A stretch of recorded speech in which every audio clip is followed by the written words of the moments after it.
চামগুৰি ৰাজচক্ৰৰ অন্তৰ্গত ৰূপহীৰ ভকত গাঁৱত উচ্ছেদৰ বাবে সাজু প্ৰশাসন। অহা 5 ডিচেম্বৰত পুৱাৰ পৰা চলিব চৰকাৰী ভূমি বেদখলকাৰীৰ বিৰুদ্ধে উচ্ছেদ অভিযান। প্ৰশাসনৰ বেদখলকাৰীলৈ প্ৰেৰণ কৰা জাননীৰ 15 দিনৰ সময়সীমা অন্ত পৰিল। 5 ডিচেম্বৰত চলিব প্ৰশাসনৰ বুলডোজাৰ। হাহাকাৰ লাগিছে বেদখলকাৰীৰ মাজত। 38 বিঘা ভূমিৰ 75টা পৰিয়ালৰ ঘৰ বাৰীত চলিব উচ্ছেদ। ৰূপহীহাট আৰক্ষী আৰু অৰ্ধসামৰিক বাহিনীৰ পৰিদৰ্শন বেদখলকৃত এলেকা। চৰকাৰী ভূমি খালী কৰিবলৈ শেষ নিৰ্দেশ আৰক্ষী প্ৰশাসনৰ। আমাক ইমান দিন উচ্ছেদ কিয় নকৰিলে, ৰাস্তা কিয় দিলে, স্কুল কিয় দিলে? আৰু মোদী চৰকাৰে কৈছে বেটি পঢ়াম, ল'ৰা ছোৱালী পঢ়াব। এতিয়া ল'ৰা ছোৱালী পঢ়া ক'ত গ'ল? আমাৰ ল'ৰা ছোৱালী এতিয়া বঞ্চিত কিয় কৰিলে? তেতিয়াহ'লে স্কুলটো কিয় দিছিলে? অটা চাপ্লাই কিয় দিছিল? ৰাস্তা কিয় দিছিল? আমাক ইয়াত থাকিব কিয় দিছিল? আগতে কিয় ভাঙিব নোৱাৰিলে? এতিয়া আপোনালোকে আমাক ৰেচন কাৰ্ড দিলে, আধাৰ কাৰ্ড দিলে, আমি বাংলাদেশী। এটা কথা মই ক'ব খুজিছোঁ, খালি হিন্দু বাংলাদেশী কৰি আছে। হিন্দু বাংলাদেশী কৰি পেলাই বাংলাদেশী কেইটা খেদাইছে বা আমি এইটো সুধিব খুজিছোঁ। বাংলাদেশী ওলাক কি? আমিও আছোঁ চৰকাৰৰ লগত। বাংলাদেশী যদি কোনোবা থাকে আমি লগত সহযোগ কৰি পেলাই ওলাই দিম। আমাক কিমান শাস্তি কিয় দিছে অসমৰ মানুহখিনিক? আমি কি খিলঞ্জীয়া নহয়? আমি অসমৰ মানুহ নহয়? ৰাইজে আমি তাহানক কি ভোট দিয়া নাছিলোঁ?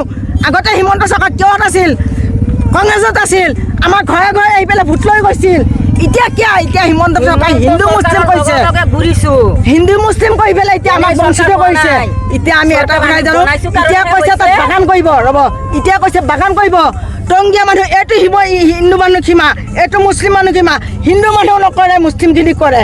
খালি মুছলিমৰ ওপৰত টাৰ্গেট। মুছলিমৰ ওপৰত যদি ইমান টাৰ্গেট, হিমন্ত চৰকাৰে মুছলিমক ৰাখিব নালাগে, গুলি কৰি পেলাই আমাক মাৰি পেলাম। আমি ইয়াৰ পৰা গুচি যাম। একে তিনিয়াৰ পৰা আমাৰ খানা ইয়াত থাকিব লাগি।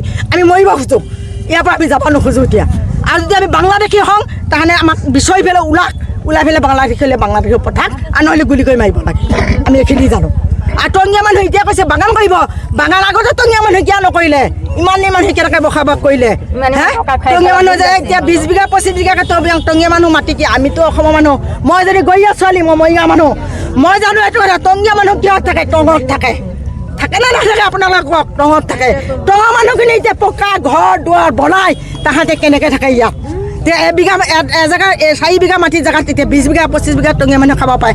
আমাক কি একঠা মাটি দিব নোৱাৰে চৰকাৰে? আমি একঠা মাটি থাকিব নোৱাৰোঁ? আমি অসমৰ মানুহ নহয়? তেতিয়াহ'লে আমাক মাৰি পেলাক। আমাৰ এতিয়া আমাক কথা এইখিনি আমাক মাৰিব লাগে, গুলি কৰি মাৰিব লাগে। চৰকাৰে মাটি চৰকাৰে লৈ থাকক, আমাক মাৰি দিয়ক। মুছলিম মানুহ টাৰ্গেট কৰিছে, মুছলিম মানুহ গোটেইখিনি মাৰিব লাগে। এইটোৱে কথা।